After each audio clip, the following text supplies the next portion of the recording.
orgasm is fascinating. 4, 5, 6.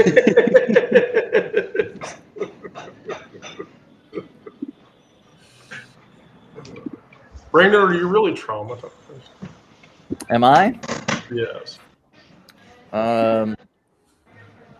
Sometimes. Sometimes. Okay. Substack chat is up, so go to it, Sarah. Yay. So, parental trauma.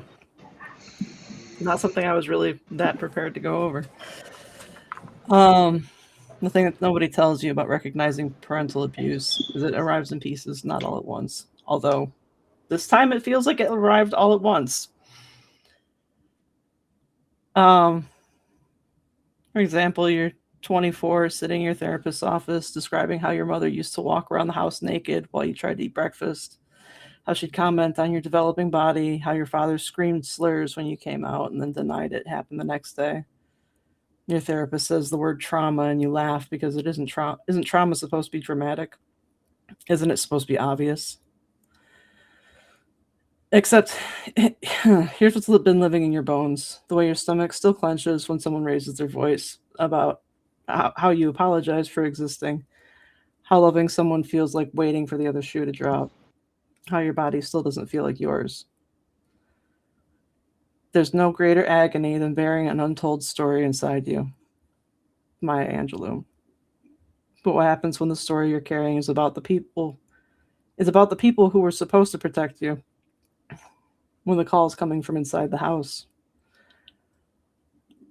Nearly 21 years ago, I got into an argument with my dad. I was trying to leave the house to go to a walk-in clinic because my at-home pregnancy test came back positive. But he wasn't mad about the clinic. He was mad about that the door was standing wide open as I was trying to exit. And he was standing in the hallway in his underwear, never giving a thought to the fact that there was something wrong with him wandering around the house in his underpants and t-shirt in the house that he shared with his adult and teenage daughters.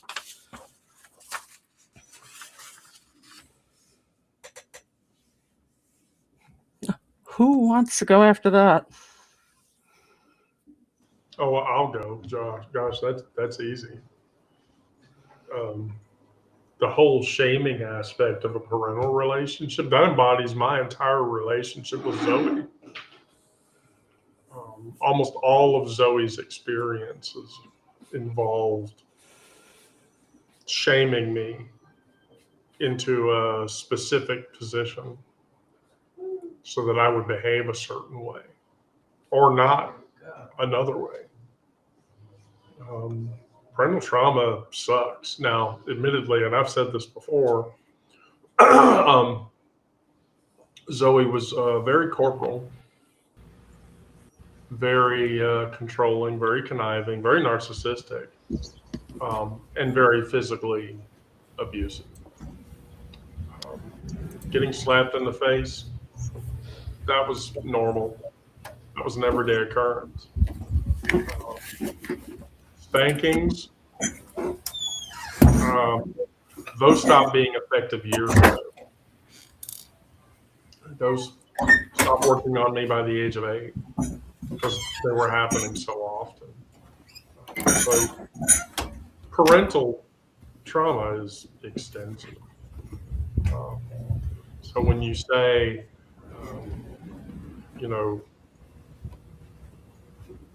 it arrives all in pieces, yeah, it happened over many, many years. And it took getting away from her to finally try to deal with it, which I never dealt with it well. But we'll probably get into that later. Brandon? Yeah, I identify with the corporal punishment. I didn't have a parent who walked around naked, but my dad was often in his underwear, which was kind of embarrassing. But the corporal punishment, yes, we grew up in a conservative religious household, so it was spoil the rod, or spare the rod, spoil the Spoil a child. child. Yeah. So it was not abuse; it was parenting. It was biblical parenting. But yeah, it was done, at least with my dad, it was usually done out of anger and frustration. And that's never good. I always saw him as a disciplinarian,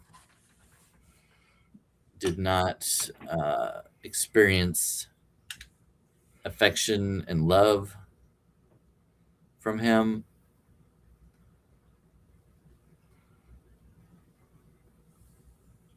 There was a lot of what he would term teasing, but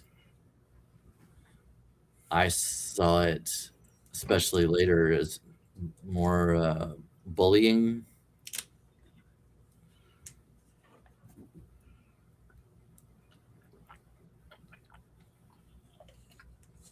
Absolutely. Yeah, bullying is certainly, I think, part of it.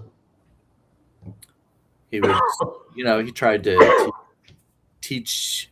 He was a horrible teacher. He was very impatient, and he wanted to learn. He wanted me to learn things that he did, like the farming and stuff like that. But anytime he tried to teach me, he would get frustrated that I didn't innately know how to do these things, and would get frustrated. Well, why don't you need to do it not that way? You need to do it this way. Blah blah. He would get mad about it,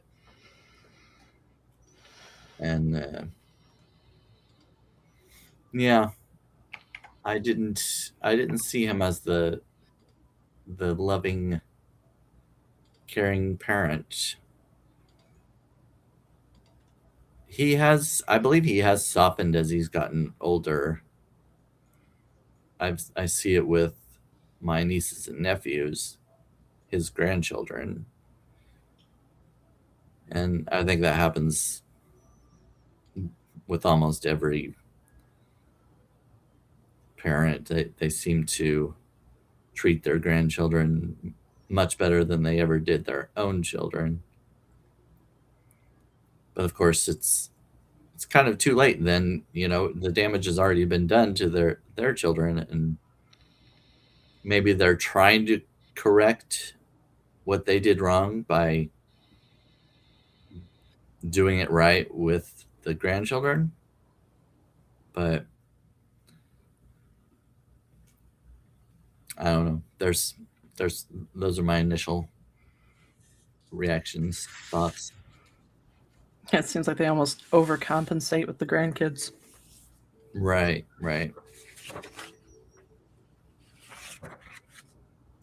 I guess the next thing would be the boundary violations.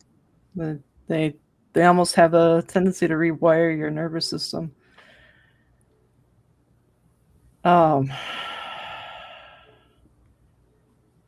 Parental boundary destruction what it actually does to queer and trans kids, because it's not just dysfunctional, it's systematically harmful. When parents parade around naked or sexualize their children's developing bodies, they're teaching us that our boundaries don't exist. For LGBTQIA plus kids, this gets exponentially worse. Your mom comments on your breasts when you're binding. Your dad makes jokes about your dyke haircut. They barge into bathrooms, bedrooms, changing rooms, spaces where trans kids are already negotiating dysphoria and privacy. They weaponize slurs during the most vulnerable moments of identity formation, turning the people who should protect you into the primary threat. My dad called me a dyke twice when I was a teenager. the first time I was in middle school. I wasn't even a teenager. And in middle school, we participated in what we called Spirit Week. I think most middle schools do that. Yeah. But my favorite, like each day had a different theme. My favorite one was Crazy Hair Day. And this 1 year, Crazy Hair Day, my friends helped me put my hair up in like a bunch of tiny ponytails. Like it looked like I had a caterpillar on my head. And I was very happy with it. It was a lot of fun. And after I got back from school, I was supposed to be going on a road trip with my mom. And my dad already was in a bad mood over that. And then he sees my hair, and that's when the first slur happened. And like even going into high school, like my hair was a huge part of my self-expression. I could never get stylists to cut it short enough. They were always afraid that like, oh, it's going to be too short. And it's just, I eventually ended up cutting my own. But one time I had my friends help me with mohawk. Like I had it down to the skin on the sides. And I was so self-conscious about him seeing it that like we had a college class together and I wore a hat through that entire class in spite of the fact that like the summer heat had come and the AC wasn't on in the classroom yet. Sweated my ass off to keep him from being able to see it because the second he did see it, the reaction was exactly the same.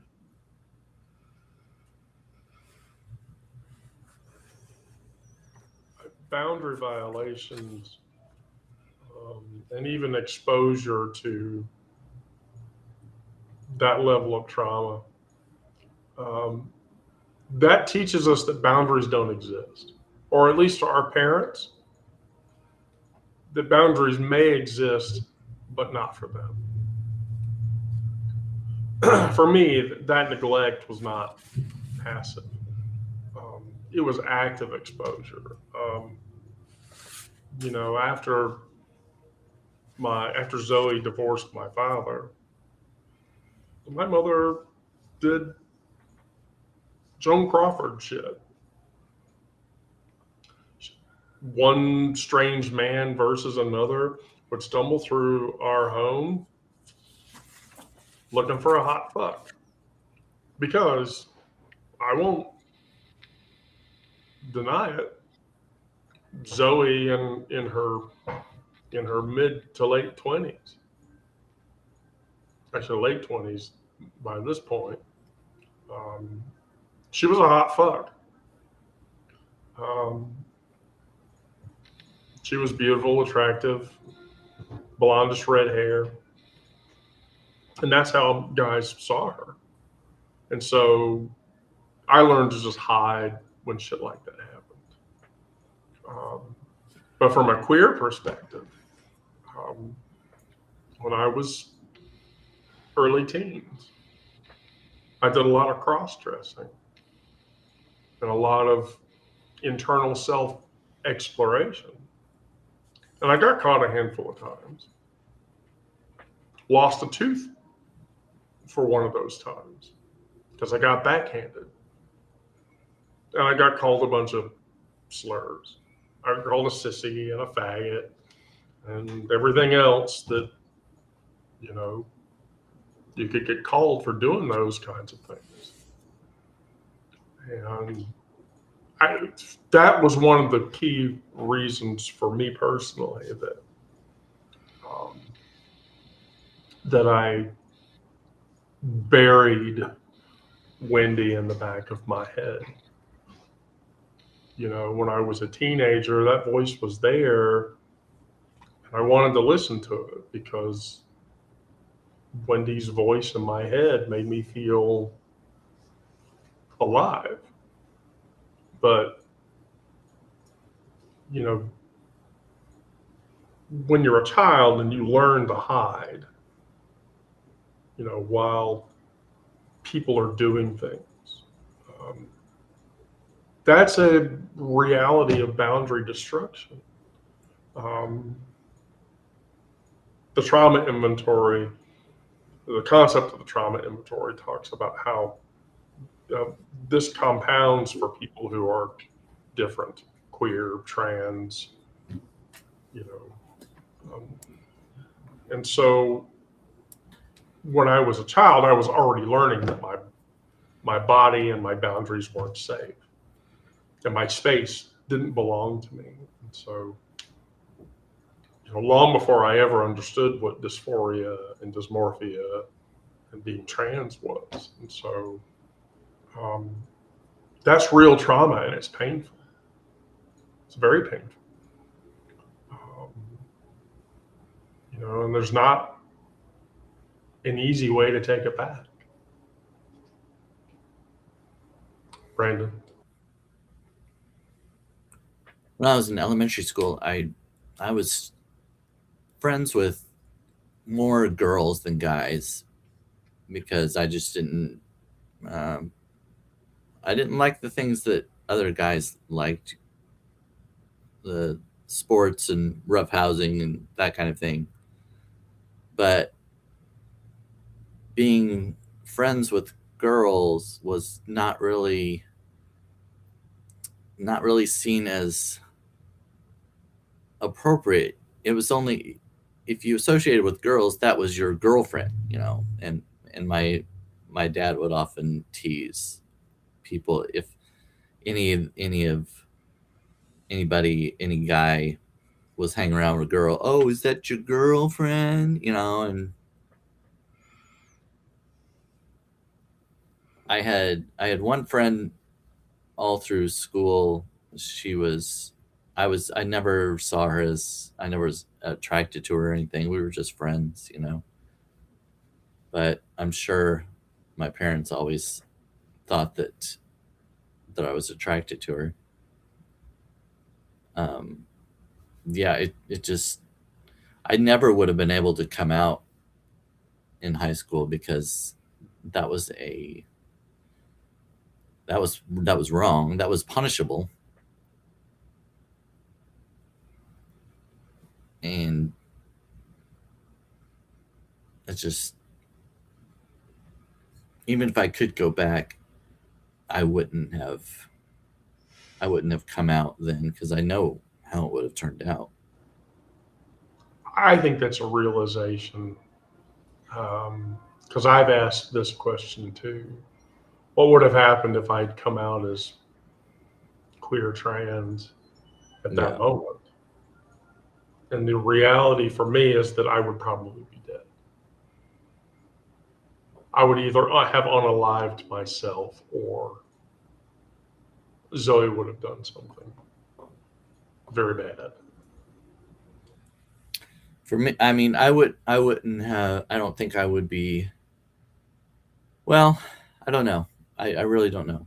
I think if my parents would have known of any kind of conversion therapy, that's where I would have headed. I think that's what they would have resorted to. And yeah, the result may have ended in the same thing that you're talking about. Well, I've been through conversion therapy twice. Yeah. And both times, first time it sort of stuck because I felt guilty. But by the second time, I didn't give a shit. I really didn't. Yeah, I just didn't care.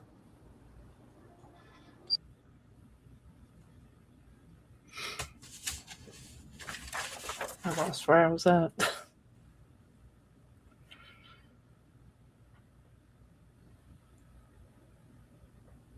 Oh, narcissism. Oh, there's a good one. Narcissistic patterns that make you an extension. Narcissistic parents, they treat their children as props in their own performance. For LGBTQI plus kids, this gets particularly insidious. Your worth becomes a performance base. You exist to make them look good.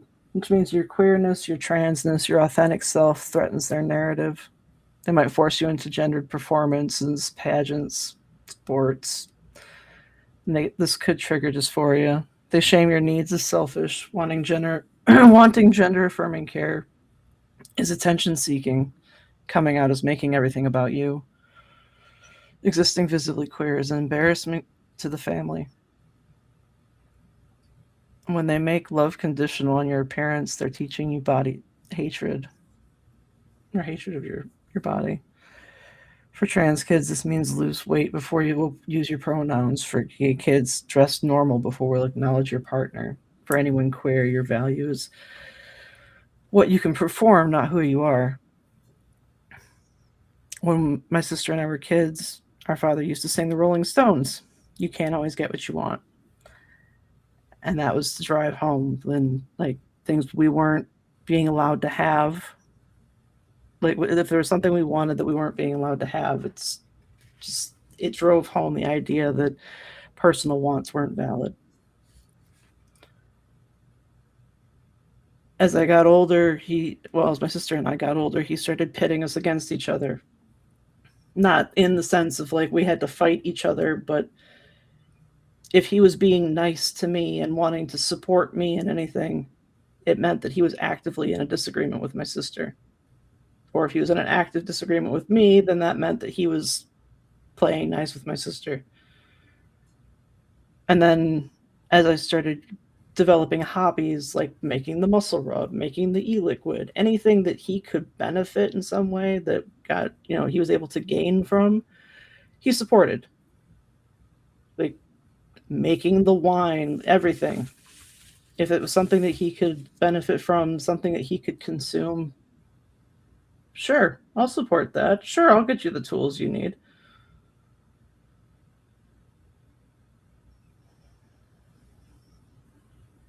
That's the nature of orchestrated public humiliation.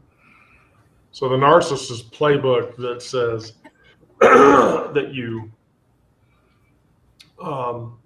pit one against the other, there's an actual construct for that. When I was a kid with Zoe, there was the perfect framework. There was a scapegoat, there was a catalyst, and there was an angel. And I was always the scapegoat. My brother was always the catalyst, and my younger sister, my maternal sister, was the angel. And so, there was a Yule event. I was married at the time, but that experience echoes every kind of abusive narcissism and orchestrated public performance that you can imagine. And so, that experience played out as we were sitting at a table playing bridge, and Mary, who was my spouse at the time, wanted to leave. And my brother did not want us to leave. And Zoe could see that was the case. And so while we were dispensing with how where we were going to go, Zoe dragged my brother, Jono, into another room, fucked him up a bunch. They're leaving. She's taking your brother away. You don't want that, do you? You shouldn't want that. And so, sure enough, minutes later, he came raring out, and it turned into a fight. And, then it heightened even further, and Mary got into Zoe's face, and Zoe shook her finger at Mary and walked out. And that's when Zoe let off a whole bunch of slurs, called Mary a bitch, cunt, a twat, all of it as she exits the main house. And I'm left standing there. And everyone's looking at me.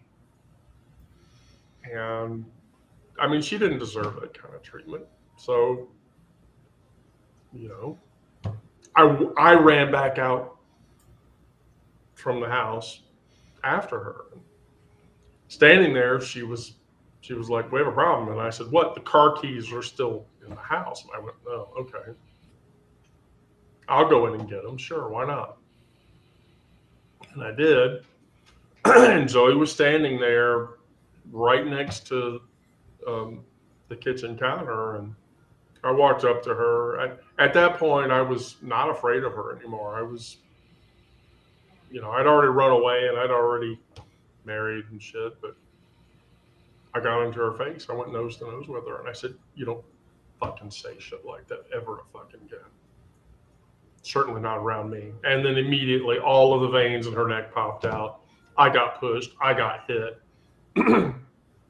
I got pushed out the door. My brother chased me out the door. And then my brother and I were on top of each other, and we were just beating the snot out of each other. And, my stepfather was trying to pull Jono off of me.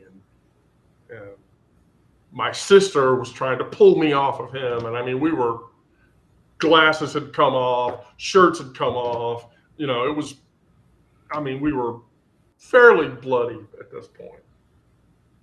And when my sister managed to pull me up, I noticed that Zoe was standing like down at the front door of the house. And she was smiling. And she was happy.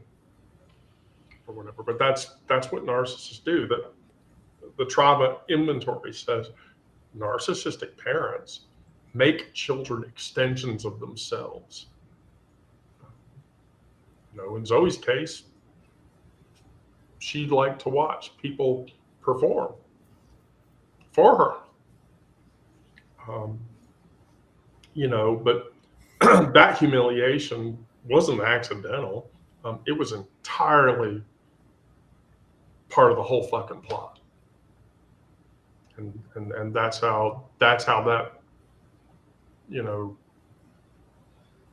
orchestration worked. Parents are like that.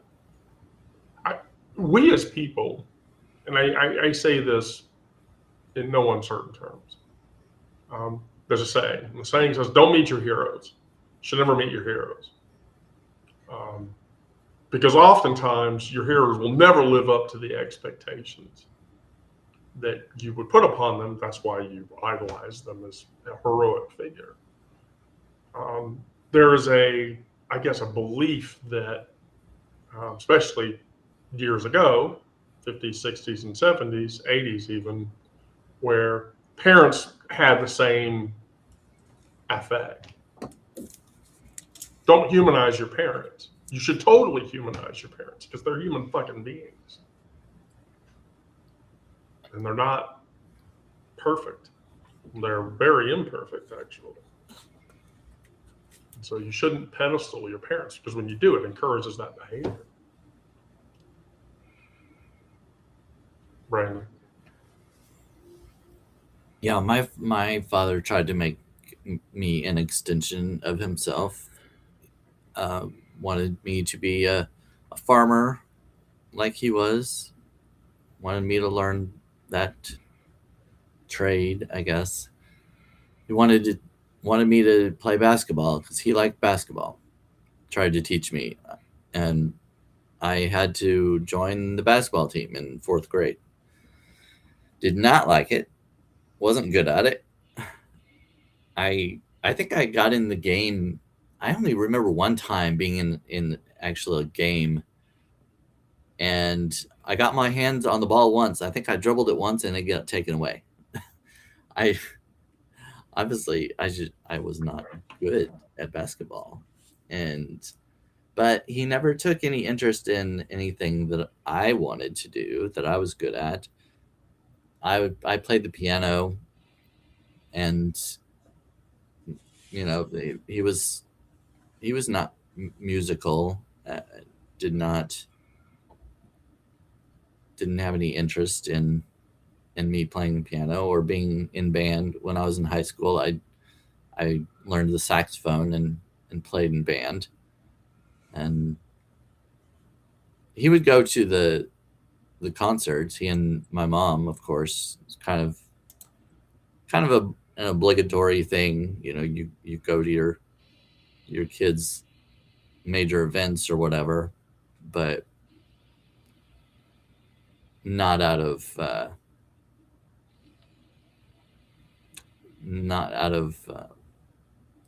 love or interest in that thing. I didn't see any of that. It was just, that's what you're supposed to do. And I think a lot of it was performative, being friends with a lot of people in the community. If you didn't go to your kids' things, he'd be looked at as looked down on, that kind of thing. He very much cared about what other people thought. And when I finally admitted to him that I was gay, one of the things he said something like, what would your grandma think? She had died, had passed on at that point, and what'll other people think when I have a gay son? It had no consideration for what I was going through, or how I'd been dealing with her, what a hard time that I had all the time growing up and everything. It was about him and how he would look, and people would see me and think, well, what did he do wrong as a parent to have a gay son? So yeah, it was very narcissistic, very much about him and how my actions or how my lifestyle would affect him and how people saw him.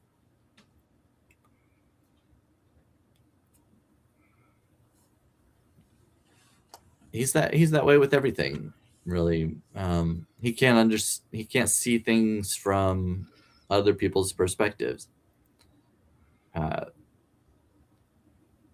Even with food or drink or things like that, he doesn't like Dr. Pepper. He calls it Dr. Yuck, and can't understand why anybody could like Dr. Pepper.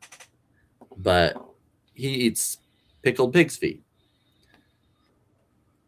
and it's like, oh, try it. You don't know if you'd like it. You've never tried it before. Blah blah blah blah blah. But it doesn't work the other way around.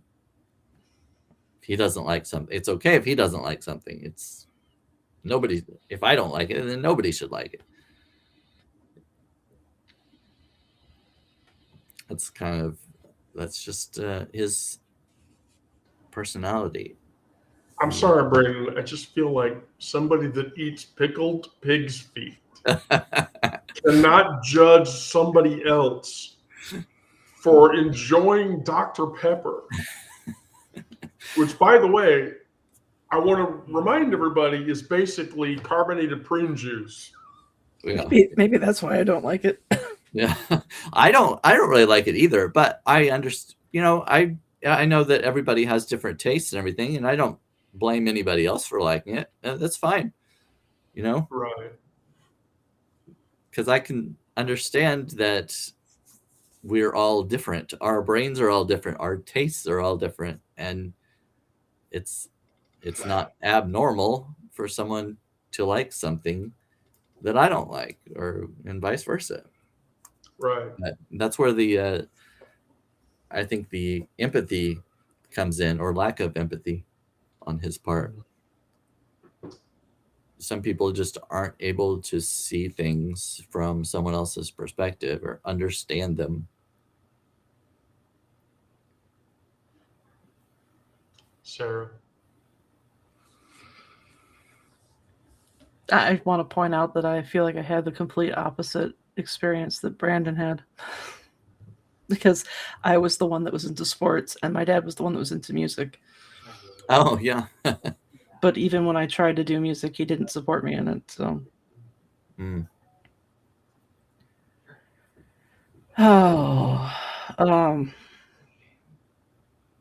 Emotional warfare that teaches you not to trust yourself. Invalidation, denial, public humiliation, triple threat of psychological abuse. You tell them you're hurting and they dismiss it. You come out, they say you're confused. You ask for therapy, they refuse because they say there's nothing wrong with you.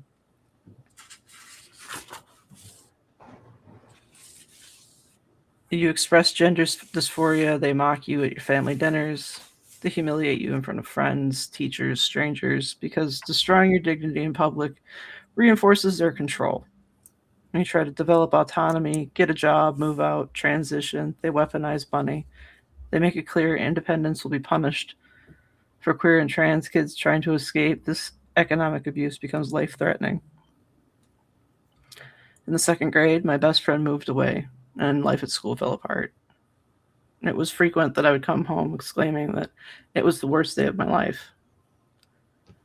He never inquired about what had happened, only ridiculed me over the fact that I had no idea what bad days even were, which taught me that he would never be a source of emotional comfort.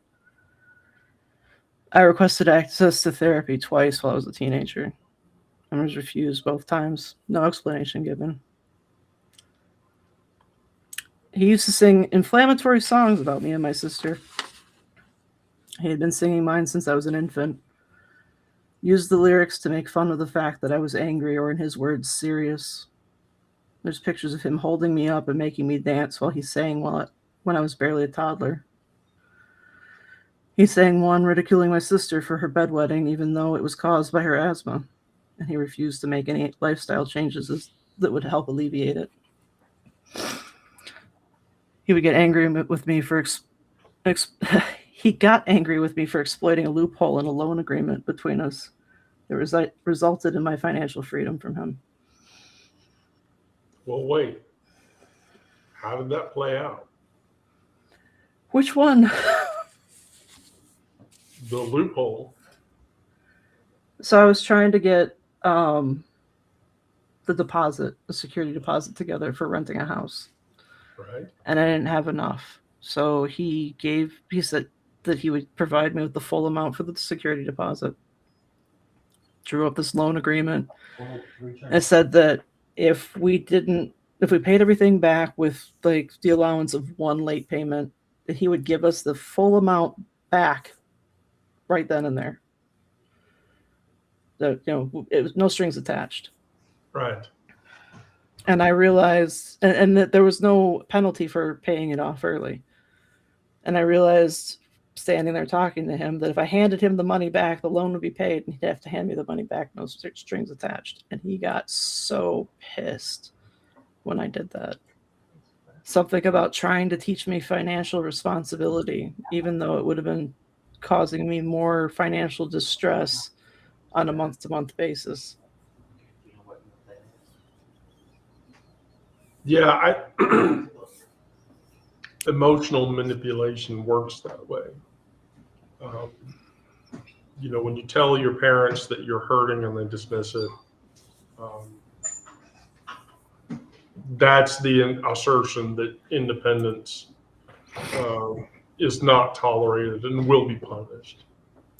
And a large portion of that has to do with the fact that there are parents, adults, who can't trust their own emotional reality. Or they control the emotional reality. So in Zoe's case, when I was a kid, there was an experience where my sibling's father, my stepfather, dragged Zoe into a room and proceeded to beat the shit out of her. Well, the way it sounded. And I remember hearing it. And I remember thinking, there was a shut door. And Zoe was behind it, and she was begging and screaming for help. And, you know, that's the thing that you're gripping the balcony banister in the house while you hear that happening, and your knuckles have gone white and they're tense. And I was a kid, I didn't know any better, and so I ran down to her bedroom where he had dragged her into, and I was banging on the door, pleading for whatever was happening in the room to stop. And then the door opened, and she was okay. They were just fucking with my emotions. You know, that teaches you that you can't trust your own emotional reality. That's why shit like that happens. And you learn that your genuine fear, your protective instincts, even your capacity to love, it can all be weaponized against you. And they'll do it. They'll do it every time. And that's one of the reasons why people who experience that kind of trauma, I'm one of them, you become an expert at reading other people's emotions while you completely disconnect from your own, which is the thing that causes emotional monitoring to happen. And I do that with her all the time. We're okay, right? You still love me, right? There were bad things going on, you tell me, right? You ask those questions because you're emotionally monitoring, because you remember that earlier experience. And it's hard to let that experience go. I did it with Mary. I did it in virtually every relationship I ever had. You know, you always test the waters before you walk into it, even when you're in a secure relationship with somebody. You know, it's just, that's what happened in that case. Brandon. I was bullied off and on throughout school up until probably right after my freshman year, I guess. But I remember a time in elementary, there was one kid who would bully, call me names and stuff, and I came home and told my mom about it. You know, I was upset. I told my mom about it, and she laughed and kind of brushed it off. You know, it was just kids teasing, that kind of thing, you know. And basically I learned to just hold my emotions in, because if I told anybody about them, they'd be dismissed, be laughed at, and I would just feel even worse. So I can't trust my parents. I just have to deal with it myself. So that's what I did. I never confided in my parents any after that. And it caused our relationship to be to have a wall, kind of have a distanced us from one another. I have a question. Did that make confiding in other people difficult for you? Yeah, I think so. I think it translated because your family, your parents should be ones that are close to you and love you and love more than other people. So if you can't trust them, then you probably can't trust anybody.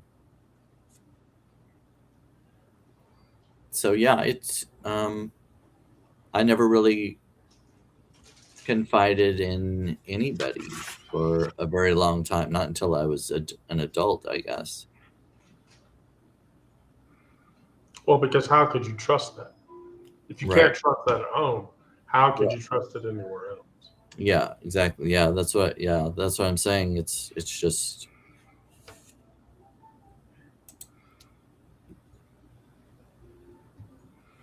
when your family is supposed to be the closest to you,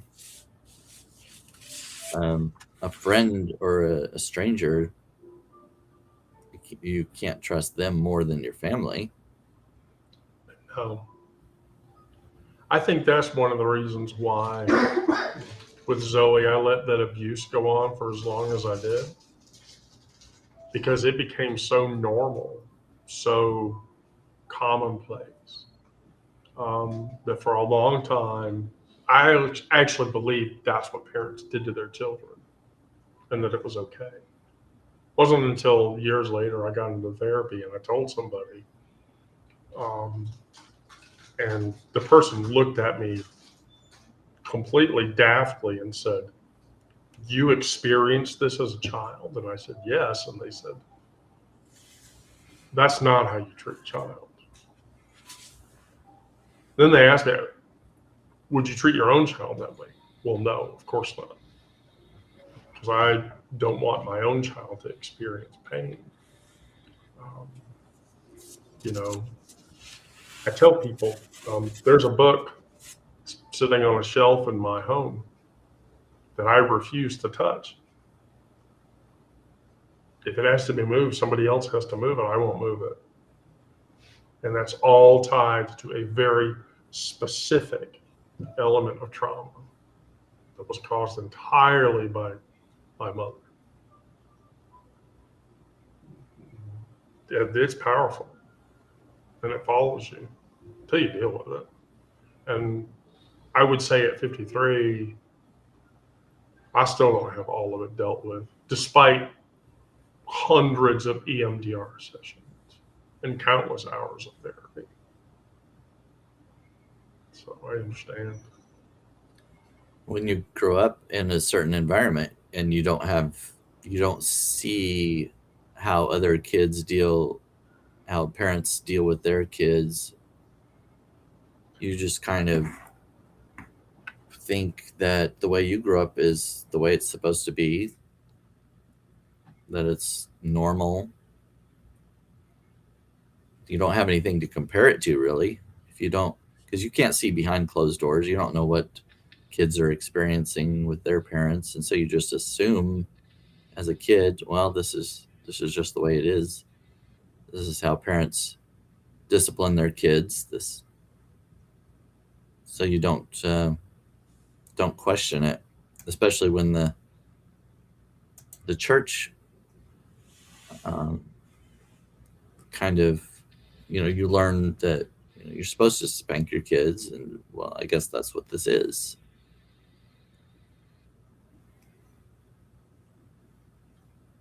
Yeah, I agree. Sarah? I was just reading what you put in the chat. Oh, I guess I actually have something to add to that in terms of the experiences. We're all ears. And we're here for you, by the way.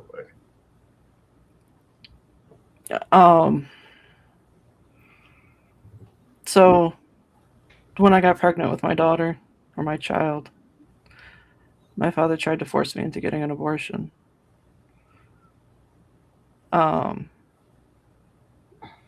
that, beyond that, when I refused, he tried to convince Joe that getting an abortion was the right thing to do because I would end up having Oh, how did he put it? The negative side effects that would befall my body as a result of pregnancy. So essentially, future fat shaming me. And after that, and since, it's been him constantly trying to convince me and my sister and my mother that all of our ailments would just go away if we lost weight. Migraines, it must be obesity. Allergies, it's just because you're overweight. Oh, you got a paper cut? It's because you're fat. Rather than teaching us healthy habits or giving us the tools to live a healthier lifestyle, he'd just fat shame us and expect us to work it out for ourselves, in spite of the fact that he was essentially starving himself to get to the weight that he wanted to be at.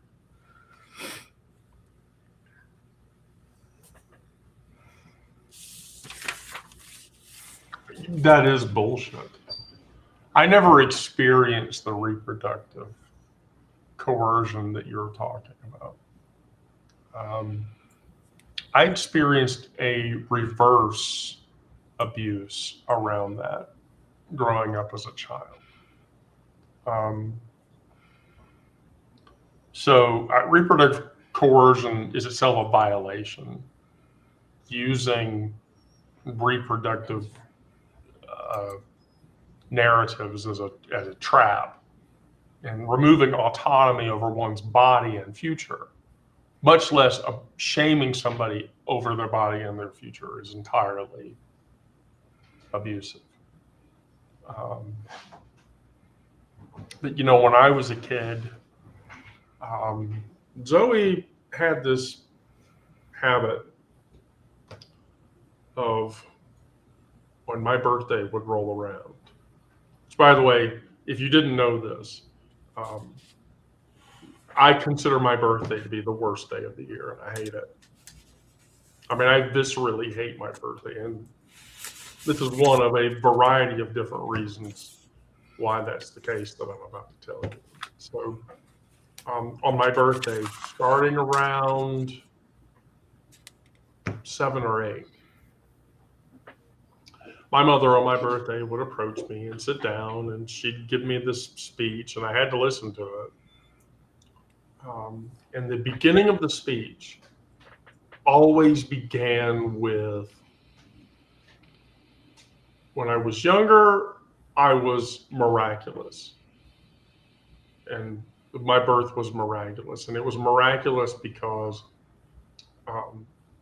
my father used a condom, and I still was born through a condom. As I got older, the narrative turned from miraculous to a mistake. And so for years, even into adulthood, when I was far away from her, she'd call me up on my birthday.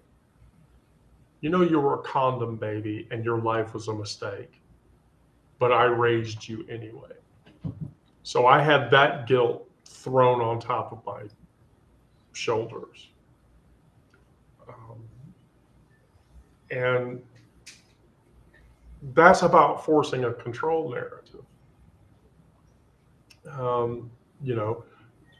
Zoe didn't want a child. She wanted someone she could keep as a hostage. So even before I drew breath, I was already a weapon that she was going to pervert and coerce into whatever direction she wanted so that it would benefit her. And that's how it happened. When she divorced my father and I was thrust into a commons room to explain to somebody what I felt about him, that was a quadruple dose of Ritalin that day. And I turned into an impulse control problem. And, in Zoe's mind, that was what she needed to get whatever it was that she wanted in the end. But that coercion, reproductive or otherwise, exists for that reason. It's all about control and that narrative. Brandon? I don't ever remember being coerced to have kids or like being reminded that I needed to father children, but I was always my parents, especially my mom, would say things like, "Oh, you need to find a nice girl, and so and so is really pretty, and so's nice." Just always trying to push me into a heteronormative relationship, but and I don't know. I think that was part of the denial. You know, I mean, I'm sure she had at least suspicions that I was gay, but she's the type of person who always wants to pretend everything is okay and sweep any problems under the rug. And you know, oh, if you just find a nice girl, that would solve everything.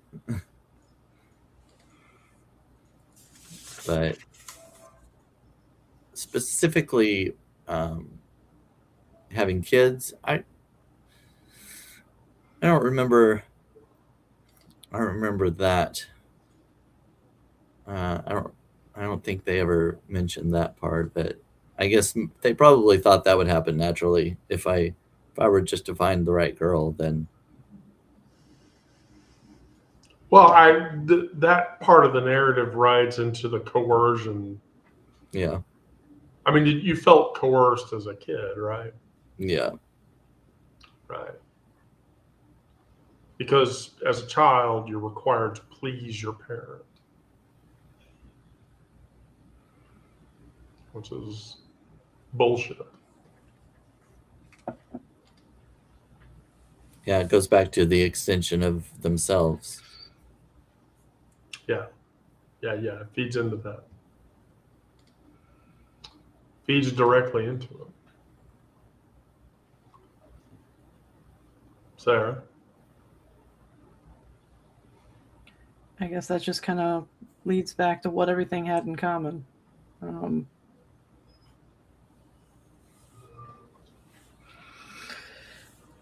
That every boundary violation, narcissistic manipulation, emotional invalidation, denial tactics, shamefulling ritual,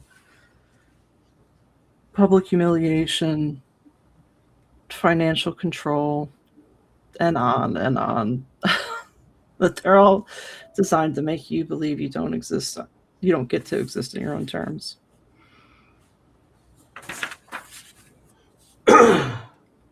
But do you feel like you exist on your own terms now?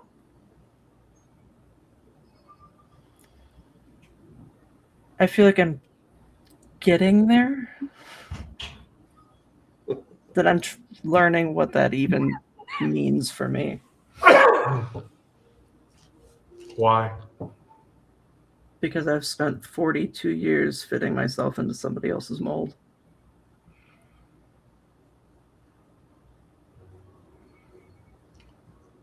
It's a hard thing. You know, what makes those parallels so devastating is that they're not isolated incidents. It's easy to see them that way, but they're not. It's just systemic infrastructure that your trauma inventory describes. You know, when I was a kid, Zoe didn't make mistakes. And so everything that she did, there was an ulterior motive. There was another thing in front of the thing that she wanted to achieve whatever result. And so every violation just served the same purpose. Um, and that was layered on top of every action that she took, which was to teach me that my body, my emotions, my reality, my very existence was negotiable on her terms.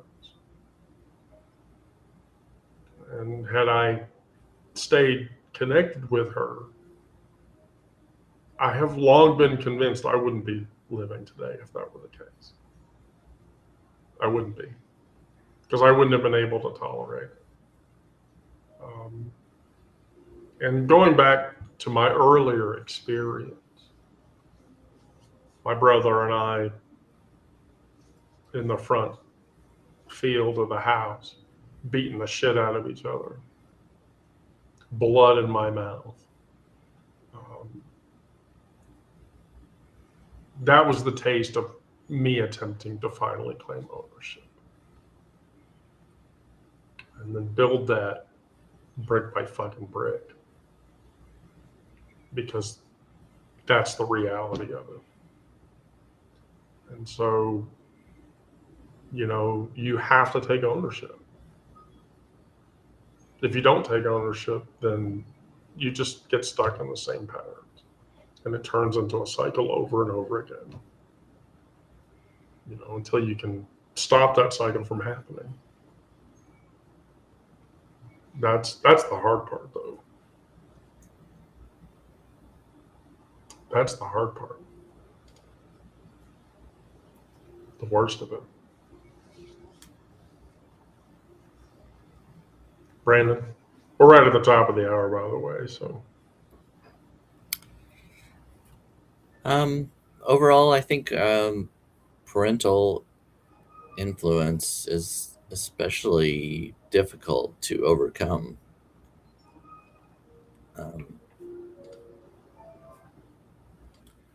The trauma we've endured from our parents, negative influences, the negative core beliefs that they may have instilled as we're growing up, I think are so difficult to turn around. Even when we are adults and we look back and realize how wrong they were and what negative influences they might have been, the logic still doesn't overcome the emotional scars that we have. It takes a long time, I think, to heal from that and turn around our lives and live them for ourselves rather than for someone else. But it can happen. It takes some work, some determination, some self-love, I think. I would agree with that. So there's my closing thought. Well, I would say a person is not born, but rather becomes. So no biological, psychological, or economic fate determines the figure that the human ultimately presents in society. It is a civilization that produces that creature. We're all byproducts of our environment. And if we make our environment supportive, or if we change our environment into a supportive environment, then that makes it better. Not everything that is faced can be changed, but nothing can be changed until you try to face it. The victim who is able to articulate the situation is no longer a victim of whatever situation it was, but a human being who has made strength in their own attempts. So the truth about our childhood becomes it's stored up in our body. And although we can repress it, we can't ever alter it.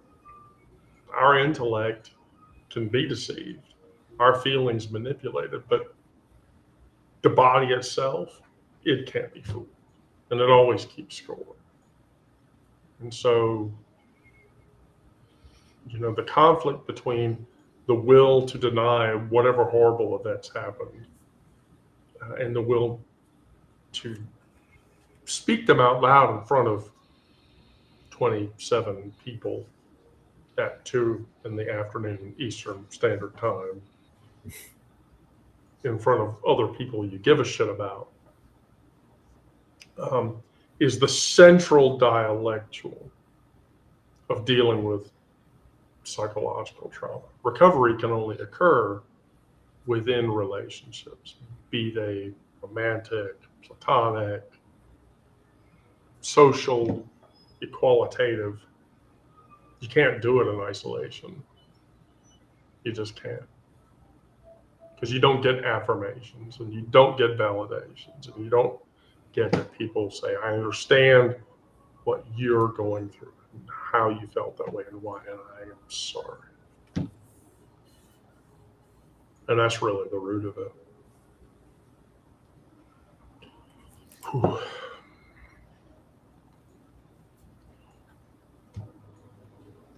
So, Brandon, Sarah, Sarah, you should be the one to say thank you. You ran the topic for today. So. Thank you both.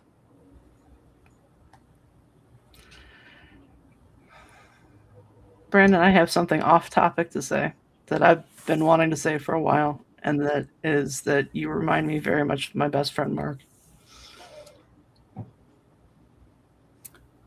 Well, I hope that's a good thing. It's a good thing, but I also miss him very much.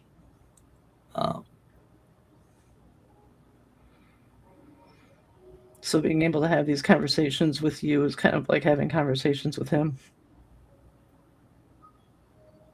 I'm sorry if that sounds a little weird. No, I will take that. I'm glad to hear that. I'm glad I can be a partial fill in.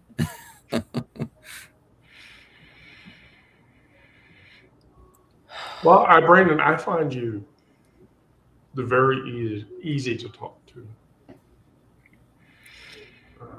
Well, I appreciate that. I've been told that kind of thing before, that I'm easy to talk to. I've always been more of a listener than a chatterbox. There's something about active, introspective listening that really helps. As much as introspective and insightful communication does. But,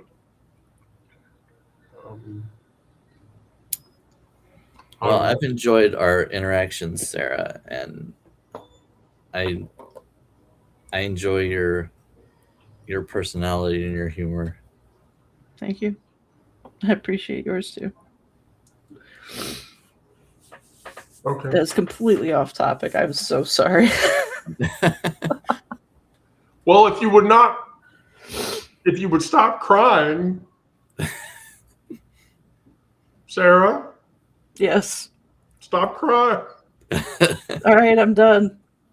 I mean, I've been doing it all session here. I'm not. The objective is for all three of us not to bawl into tears. Well, too late. Yeah, right. Right. All right. Well, Thursday. It's New Year's Day. Is that something we're wanting to do? Yeah, Thursday. It's New Year's Day. Do you want to do a session on New Year's Day? We could talk about our resolutions to ourselves for the following year. Oh boy. I made a resolution to myself years ago that I was never going to make another resolution again.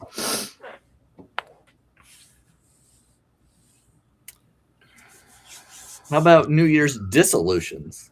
New Year's dissolutions. This is what I'm not gonna do. This is what I'm gonna do. This is not what I'm gonna do. I'm not gonna. I could say that, but I'm not going to talk badly about myself in the coming year. Of course, I would say that, and then I know both of you would look at me like I'm stupid and say, "Don't say that because you won't do it."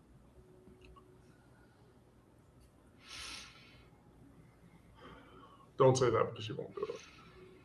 All right, well, I'll get with everybody after. Thank you, everybody that was watching. Sarah, if you will kindly appropriate the appropriate link items after we close. Yes. Because you forgot the last time, and I was not. That was. I not did cool. not forget the last time. The That was last the time time I before the took, last. yeah. I'm sorry, the time before the last time you forgot. And so, all right, cool. Well, thank you, everybody. Be safe out there. Do good things. You know, keep coming by because I want my trauma to heal other people. I'm sure as my fellow hosts want in the same capacity. So, well, thank you, everyone.